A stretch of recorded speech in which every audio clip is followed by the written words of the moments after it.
Good afternoon. It's July 11th, and this is To My Liberal Friends. And first, I want to wish my wife a happy birthday.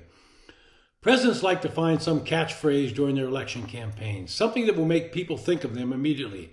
There was Reaganomics. Then there was a thousand points of light for George H.W. Bush. Bill Clinton was putting people first. George W. Bush ran on compassionate conservatism. And for Barack Obama, it was yes, we can. And nobody can forget Donald Trump with Make America Great Again. Well, Joe Biden seems to be borrowing from Ronald Reagan by coining the term Bidenomics. He's trotting this out as every event he has, and his message is that the economy is getting better and people should trust him and believe him. Now, that sales pitch will be an uphill struggle. Most Americans aren't just skeptical that the economy is recovering, they're downright pessimistic. A Gallup poll last month reported that 66% think the economy is getting worse, not better. In an AP NORC survey in May, 64% disapproved of the way Biden was handling the economy, including a daunting 39% of Democrats.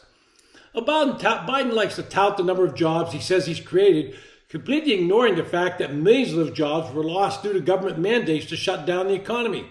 It's only natural that many of them would come back, but he likes to live in some fantasy cocoon and think it was all due to his policies. White House officials have expressed frustration that voters failed to notice, let alone celebrate, those upbeat numbers. But the public's downbeat mood isn't all that mystifying. Inflation is easing, but prices are still stuck at inflation-fueled levels. The consumer price index is 16% higher than when Biden came to office. And while the growth appears strong, financial pundits keep warning that a recession could arrive at any day, especially if the Fed Reserve raises interest rates again, and they've given every signal they are going to continue to raise them. Biden's bet is if the economy continues to improve, public opinion will evolve as well, and he wants to get credit when it does. Hence, Bidenomics, a brassy way to claim authorship of a recovery most voters don't see yet. This remains a gamble by the Biden team. If the long-projected recession were to hit early next year, Biden will have to own it, and any talk of Bidenomics will sound like some fool failing to recognize the truth. When the average American looks at the economy, they're not looking at some facts and figures that the White House will put out. They're looking at the cost of things that they have to buy to subsist. Biden can talk about inflation coming down, but the fact remains it's almost double what it was when he took office. Just like Biden claims he reduced the deficit, he ignores that he got it up so high it had to come down. It's the same with inflation. When Biden took office, inflation was running at about just about 2%. The price of a gallon of gas was about $2.37. Under Biden, those two key indexes, one that consumers can see each and every day when they go to the grocery store or the gas station, are the ones that matter to them. Under Biden, inflation soared to just over 9%, and the price of a gallon of gas reached an all-time high at nearly $5 per gallon. It's still over that in a number of liberal states like California and Washington.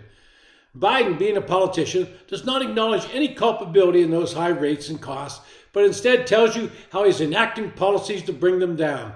Notice he never mentions that higher interest rates homeowners will have to pay on mortgages if they buy a house. That somehow slipped his mind. Now to the important part. What do the voters think of Biden and his economy? A 62% majority disapprove of how Joe Biden has handled helping the middle class, including a third of Democrats who give him a negative rating on that issue. Democratic approval of Biden's approach to helping the middle class has dropped from 76% last fall to 67% now. More broadly, only about 31% of Americans say things in the country are going well today. The most recent CNN poll to find a majority of Americans saying things are going well was just before the start of the COVID-19 pandemic, and that was during the Trump administration. And what party do the voters have more confidence in when it comes to the economy? On several major issues, Americans say their views are more closely aligned with Republicans than with Democrats. On the economy, 41% of U.S. adults say their views are closer to the Republican Party compared with 29% who say their views are closer to the Democratic Party. A similar divide to CNN polling a year ago. The public also sides with the GOP on crime and policing, 40% to 28%, and immigration, 40% to 30%, and the government spending, 35% to 26%. That's a strong number telling Biden he's on the wrong track. But Joe Biden can keep telling himself that Bidenomics is working, but the American public's not buying it. In a recent CNN poll, not an organization that we described as liking Republicans, only 1/3 of voters thought Biden should be reelected. Well, finally, today I want to comment on a recent decision by a federal judge, Terry Doughty, that limits government officials from contacting social media companies. The decision was a result of a lawsuit filed by the attorney generals in Louisiana and Missouri, along with others claiming the government unfairly limited speech by threatening these social media companies. Doughty's injunction blocked the Department of Health and Human Services, the FBI, and multiple other government agencies and administration officials from meeting with or contacting social media companies for the purpose of encouraging, pressuring, or inducing in any manner the removal, deletion, suppression, or reduction of content containing protected free speech. That's from Doughty's opinion. The administration is appealing the decision, but I agree with the judge in this case. No matter who's sitting in the White House, no matter whether it's a Republican or Democrat, who decides what is legitimate information and what is not? To have one political party exercising that level of control over speech is dangerous for our democracy. The government should stay out of the social media, period. This has been To My Liberal Friends.